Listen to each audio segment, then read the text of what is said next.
I'm a student of history, no formal training, but I've read of Bobby Kennedy's work in Bedford-Stuyvesant back in the late 60s. And without trying to wear this on my sleeve, many of the thoughts that I have had over the years, both at the congressional level, legislative level, as well as at HUD back in the late 80s, early 90s, believe it or not, came from the speech that he gave in Bedford-Stuyvesant. I don't know if you wrote it or not, but it was just a classic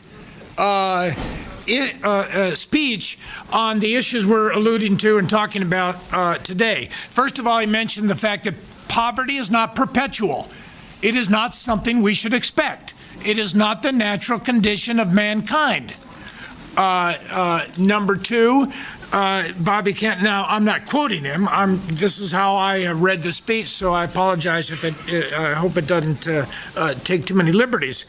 It's not perpetual, it's not endemic, it's not part of our organic, democratic, capitalistic structure.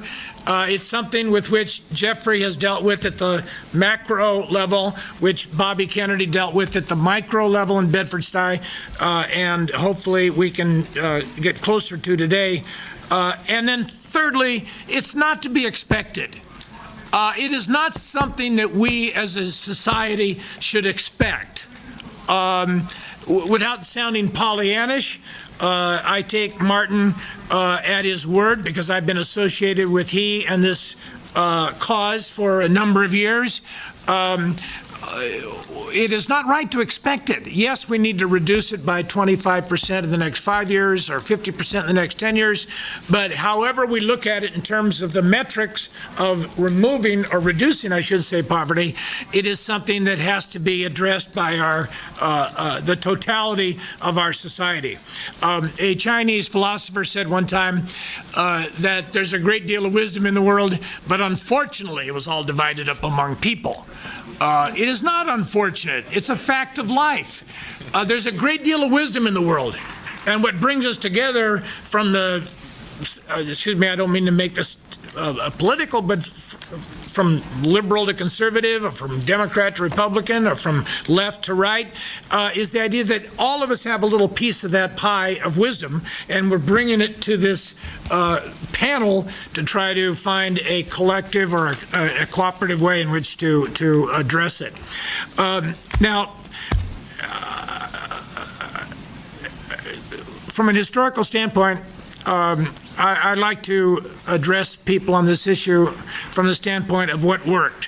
When I got to HUD, there was a study on poverty, and I canceled it on the radical theory that just studying poverty leads to more poverty.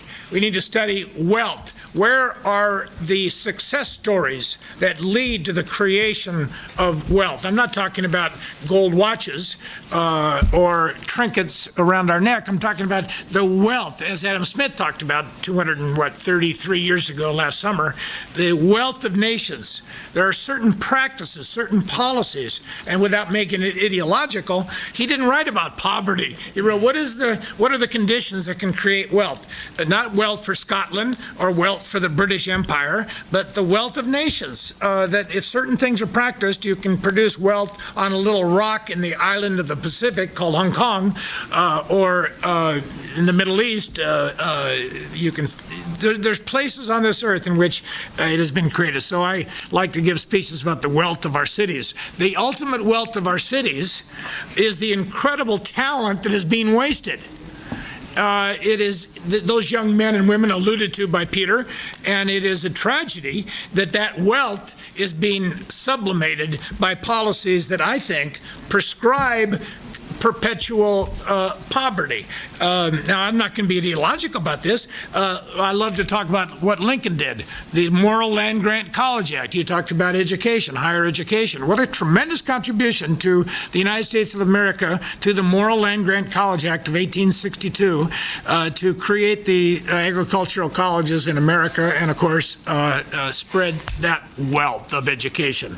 The Homestead Act, 160 acres of land, free and clear with title if you move to Illinois, Indiana, Ohio, Wisconsin, Kansas, wherever, and created or worked on the land. You got title to it, and it was access to property. Franklin Roosevelt in the 30s, FHA, GI Bill that you talked about, Alice, Social Security, among the issues